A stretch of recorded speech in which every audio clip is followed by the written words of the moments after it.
अभी हमारे साथ बात करने के लिए बीजेपी के कदावर नेता और पूर्व केंद्रीय मंत्री अश्विनी चौबे जी हैं। उनसे बात करेंगे जिस तरह से भरत तिवारी पूरे बिहार ही नहीं पूरे देश और पूरे सोशल मीडिया पे एक मुद्दा बना हुआ है और सीधे बिहार पुलिस पे एक बड़ा सवाल खड़ा करता है। जो भरत तिवारी को जिस तरह से लोग इनकाउंटर बताते हैं, लेकिन वहाँ के लोग उस इनकाउंटर को हत्या बता रहे हैं। सर, सबसे पहले स्वागत है आपका हमारे शो में। धन्यवाद जी, आपके ये जागृति टाइम्स को और पूरे पर जागृति टाइम्स परिवार को बधाई। सर, जिस तरह से भरत तिवारी का अभी पूरे देश में चर्चा बना हुआ है कि उनकी हत्या कर दी गई, लेकिन प्रशासन जेडीजी साहब भी उस पर बयान दिया और उन्होंने कहा है कि गलती हुई है, जांचें हो रही है, रिपोर्ट जल्द आए। ये भरत तिवारी के साथ जो घटना घटी है, ये पुलिस की छवि को, प्रशासन की छवि को, शासन प्रशासन की छवि पर प्रश्नवाचक चिन्ह इसने खड़ा कर दिया। जबकि बिहार की पुलिस, बिहार में जिस जंगल राज को हम लोगों ने छुट्टी किया और ये मंगल राज बिहार में चल रहा है,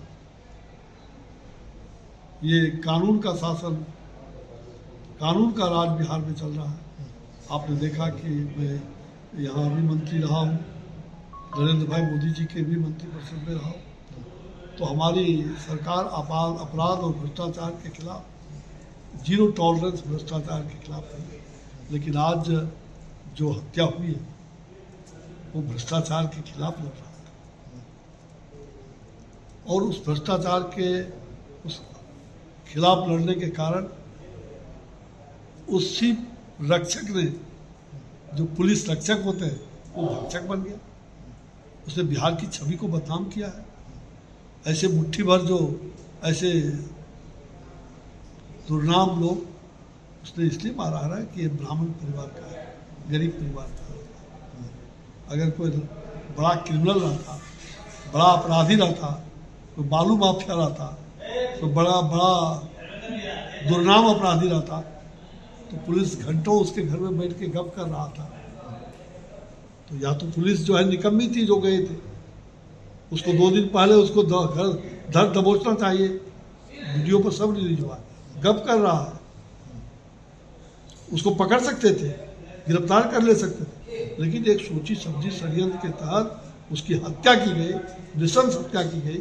इसका कोई, मुझे लगता है कि पुलिस प्रशासन ने ही हिंसा का रूप दिया, वहाँ की पुलिस ने हिंसा का रूप दिया। ऐसे पुलिसकर्मी को निश्चित रूप से अविलंब उस पर मुकदमा दायर करके और जेल के अंदर 24 घंटे के अंदर, मैंने 48 घंटा परसों कहा था, 24 घंटे बीत गए हैं, जल्दी से जल्दी पहले उसको गिरफ्तार करके जेल में डालना चाहिए।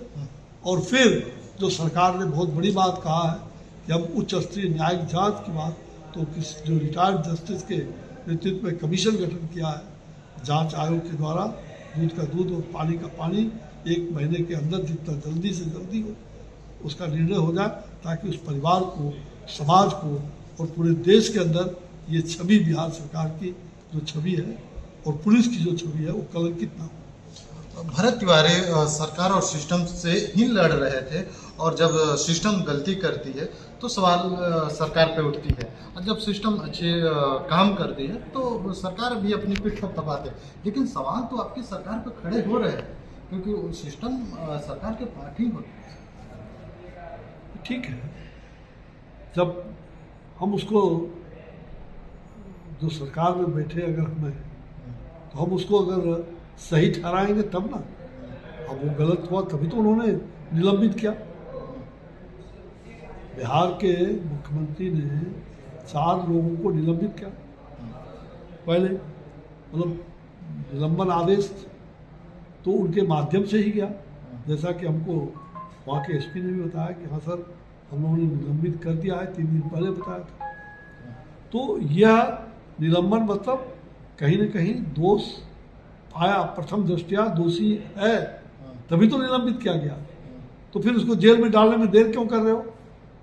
वो निलंबित करके उसको जेल, कोई चूक, उसने अपराध क्या है, गोली मारा सरेंडर करने के बाद, और वो अपना पुटपुटिया को जो लेकर के वो एक तरह से अपने आत्म सुरक्षा कह रहा था, लेकिन वो बार बार कह रहा था कि मेरे पिता भी हवलदार है, मैं पुलिस को मारने के लिए नहीं, पुलिस भी तो जनता है। मैं इंसाफ दिलाने के लिए, और वहाँ के गरीबों ने कहा कि अपना सोने का लॉकेट हनुमान जी का था, हम लोग के सामने में कहा पानी देखो इतना खराब पानी चल रहा है, और वहीं से टेलीफोन करके कहा कि ये बाढ़ पीड़ित जो अनुसूचित जाति है, पिछड़े जाति जो कर्मकार लोग हैं, चंद्रवंशी लोग हैं, कुशवाहा हैं, जो इस प्रकार को आप पानी दे रहे हो, तुम पीते हो आरओ का पानी, और यहाँ दो कौन ऐसे भ्रष्टाचारी ठेकेदार को भेज दिया जो 25 फीट भी पानी नहीं गाड़ा, और देखो कीड़ा आ रहा पानी। और उसी को लेकर के आज से 5-7 दिन पहले टेलीफोन किया, वहाँ की महिलाओं ने, पुरुषों ने कहा कि बाबू उस दिन कहा, बोला हमको भगत सिंह बनाना चाहते हो क्या? और फिर दूसरे दिन वो देखे कि अपना लॉकेट बेच करके सोने का, वो भगत सिंह के जैसा पिस्तौल ले करके, और वो किसी को डराया नहीं, कभी किसी का अपराध नहीं किया, अंतिम तक भी पुलिस को दिखाया जरूर, उसकी तरीका वो गलत हो सकता कि उसने, लेकिन पुलिस चाहती तो उसके घर में घंटों बैठ के गप कर रही है और चुपचाप जब बात कर रहा है, समझा रहा है, उसकी माँ भी है, पिताजी भी है, वो चाहता तो दबोच करके उसको पकड़ ले सकता था, क्यों नहीं पकड़ा पुलिस ने? दिन पहले रात में, दूसरे दिन भी वो उसके पिताजी थाने पर जाते हैं कहने के लिए बेटा घर से निकल गया है, ज़रा उसको बचा लीजिए, कोई तरह का कहीं मानसिक तनाव में वो थोड़ा जरूर है कि उसके मुद्दे पूरा नहीं हो रहे थे, लेकिन वो कोई पागल नहीं था, कोई विचित्र नहीं था।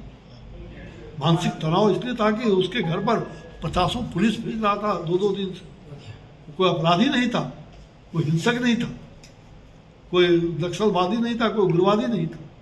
तो यह जिस प्रकार से कार्रवाई की गई है अत्यंत ही दुर्भाग्यपूर्ण, अत्यंत ही निंदास्पद, जिसकी जितनी भी निंदा किया जाए वो कम होगा।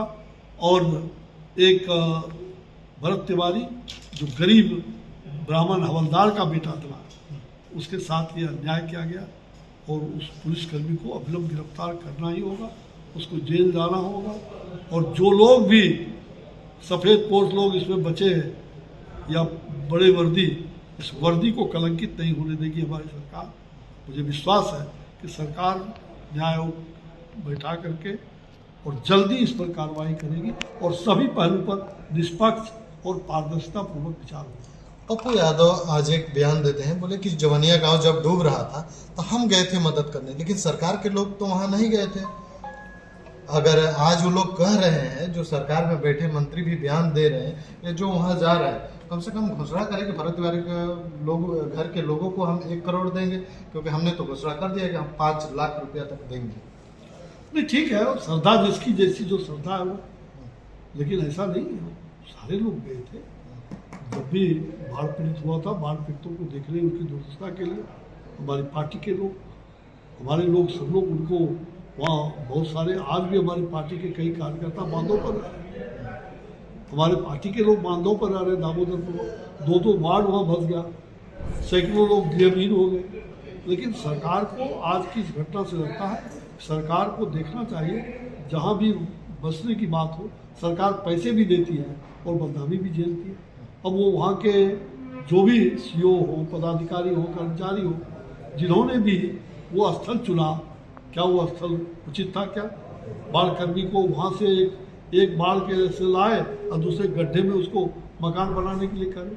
लड़ाई उसी की नहीं लड़ी, वो कमकर भाई, वो मतलब जो निषाद भाई, वो आप 40 घर जो कह रहे हो, 70 घर आया है, शेष घर तो वहाँ सैकड़ों घर है, जिसमें ब्राह्मण भी हैं, अनुसूचित जाति के लोग हैं, जो वहाँ अभी दामोदरपुर गांव में, वही क्या नाम है, कौन, अरे जमुनिया, क्या जमुनिया, हाँ जमुनिया, वहीं पर है, दामोदरपुर बांध पर रह रहे हैं सैकड़ों परिवार के लोग। अभी तो उन लोगों को मुआवजा और उसको मकान बनाने के लिए पैसा अभी 70 लोगों को जो यहाँ दिया है, खुले आकाश में, कभी भी बच्चे बूढ़े सब में, सबसे मिला। इसलिए उसका भी ध्यान तुरंत करना पड़ेगा, उसको टैंक में दे करके उनको रखने की व्यवस्था, पानी की अच्छी व्यवस्था। जो पानी में देखा कीड़े आ रहे थे, गंदे पानी आ रहे थे, तो निश्चित रूप से उसकी लड़ाई वो लड़ रहा था। तो वो वीर था, मैं कहता हूँ वो वीर गंभीर, इतना वीर कुंवर सिंह की धरती का, मंगल पांडे के उस क्षेत्र का वो वीर था, जिसने अंतिम में कहा कि मैं भगत सिंह बन जाऊँ। भगत सिंह कार्रवाई बन करके वैसा उसको करना पड़ा। आखिर क्यों ऐसा करना पड़ा, इस पर भी विचार करके सभी पहलू पर निष्पक्ष जांच हो करके उस पर कार्रवाई जरूर होगी। हमारी सरकार भ्रष्टाचार को और अपराध को और या पुलिस के द्वारा जो हिंसा को बढ़ावा दिया गया इसको कभी टॉलरेट नहीं करेगी, ऐसा हमारा विश्वास है। पूरी बातचीत को किस तरह से देखते हैं कमेंट करके बताइए। बाकी ऐसे तमाम खबरों के लिए बने रहे जागृति टाइम्स से। अंकित कुमार की रिपोर्ट, पटना।